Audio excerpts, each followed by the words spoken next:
Easy ആയിട്ട് ഉണ്ടാക്കാൻ പറ്റിയിട്ടുള്ള ഒരു മുട്ടക്കറിയുടെ റെസിപ്പി ഉണ്ടല്ലോ. അതും ഇതിനകത്ത് മുളക് പൊടി ഒന്നും ചേർത്തിട്ടില്ല കേട്ടോ. അതിനുവേണ്ടി ചട്ടി ചൂടായപ്പോൾ വെളിച്ചെണ്ണ ഒഴിച്ചു കൊടുത്തു. പിന്നെ ഇഞ്ചി, വെളുത്തുള്ളി, പച്ചമുളക് ഇത് ചതച്ചതും കറിവേപ്പില ഇട്ട് കൊടുത്തിട്ടുണ്ട്. ഇനി ഇത് നന്നായിട്ടൊന്ന് മൂപ്പിച്ചെടുക്കുക. ഇത് മൂത്ത് വരുന്ന സമയത്ത് ഇതിനകത്തേക്ക് ചെറുതാക്കി അരിഞ്ഞിരിക്കുന്ന സവാള ഇട്ട് കൊടുത്തിട്ടുണ്ട്.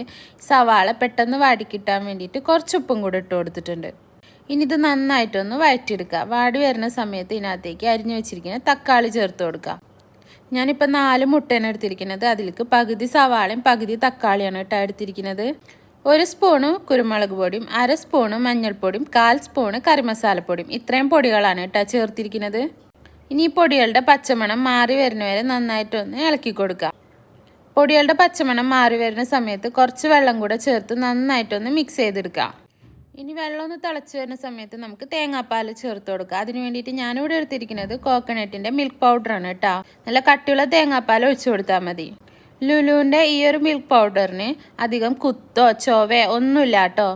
നമ്മൾ സാധാ തേങ്ങാപ്പാൽ ഒഴിച്ചു കൊടുക്കുന്ന അതേ ടേസ്റ്റ് തന്നെ ഈ പൊടിക്ക് കിട്ടുന്നുണ്ട്. പാൽ ഒഴിച്ചു കൊടുത്തതിന് ശേഷം അതിനകത്തേക്ക് ഉപ്പ് നോക്കുക. പോരാന്നുണ്ടെങ്കിൽ ഉപ്പ് ഇട്ട് കൊടുക്കുക. ചെറുതായിട്ടൊന്ന് തിളച്ച് വരുന്ന സമയത്ത് നമുക്ക് ഇതിനകത്തേക്ക് മുട്ട ചേർത്ത് കൊടുക്കുക.